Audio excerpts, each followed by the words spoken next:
What's up, fam? It's your boy Pruitt, so holler at me. We're talking about Paul Tremblay's The Pallbearers Club. 300 pages of stuff I didn't love. I do these. I'm going to try to make these a little shorter, just for time purposes, just so busy lately. So, plot. The general plot is a young kid who's obviously Paul Tremblay, named Art Barbara, um, decides he needs to get some extracurricular activities, so start a pallbearers club, a group of kids to assist with funerals and shit like that. Pretty dark, pretty morbid, but you get some fun people. You get a goth girl who likes to take pictures, and throughout the course of this, they discover that there's a creature. Let's just call it a vampire, even though I don't say it's a vampire. And of course, with every lovely video, we got my Miss Sorabelle. She's a baby, and we love her. We love you? Yeah, we love you. Yeah, that's my baby. Yeah, she's cuddle muffins.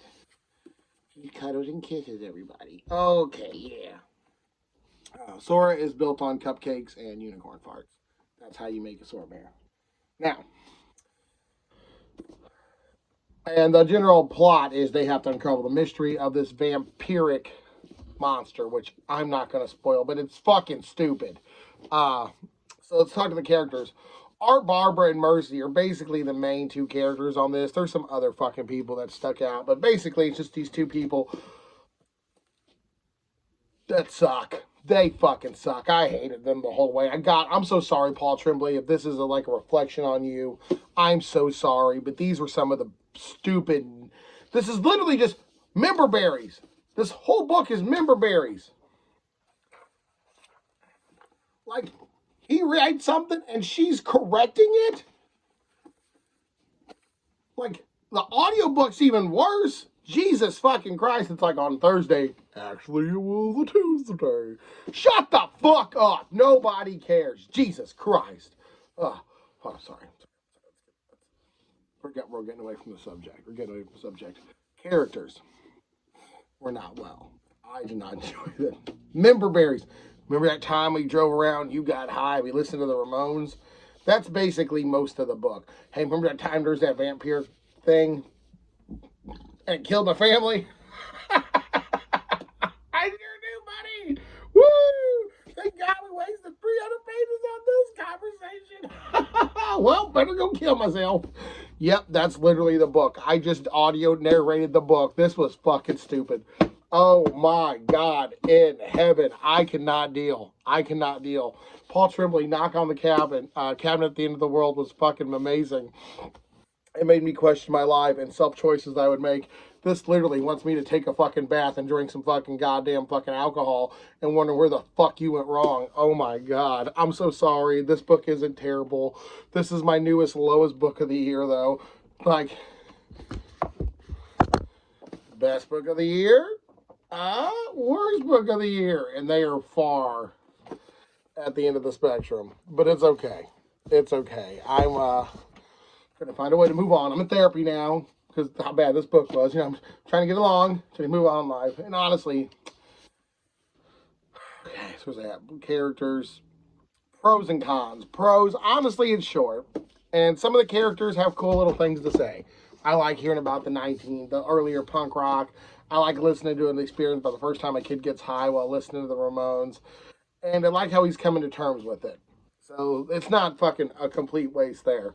Cons is every fucking thing else. Literally, it felt like two people telling the same story who remembered it differently.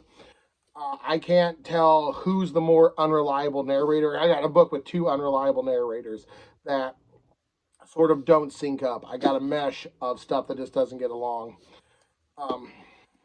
So the narration is fucking terrible, which makes me hate the characters. Literally having fucking remember porn. That's literally it. And I just fucking hated it. Journey. How'd I enjoy the journey? Honestly, there were parts where I was like, this is kind of fun. It felt like I was hanging out with my friends, listening to The Clash. My buddy Mike in the back seat getting high. And we'd go to McDonald's, or we'd go to we didn't have a pallbearers club. That's pretty cool. We had a fucking, we had like a D&D group that we all did. It wasn't a school thing. We all played D&D and shit. But, yeah, it was terrible. It was fucking terrible. Spoiler.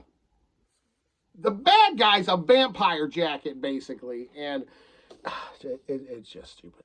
It's just stupid. I'm gonna give this 1 star. There are glimpses of how good Paul Tremblay can be. Glimpses.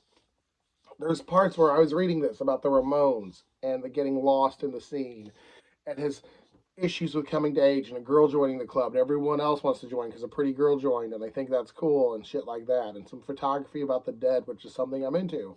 I'm like, wow, these are really good. But the other 80% is just fucking two people arguing over the way a story happened. And I did not like the setup. I did not like the layout. I see what they were going for. I do. This just did not take for me. So, Knock at the Cabin at the End of the World. Knock at the Cabin. There was a movie that recently came out. It was amazing. I loved it. I still think about that book to this day. I actually had a friend. She asked me the other night at work what I would choose in this situation because she saw the movie and I recommended the book and I thought it was worth a read. I won't do that with this. No. This has been your boy Pruitt, guys. Stay creepy.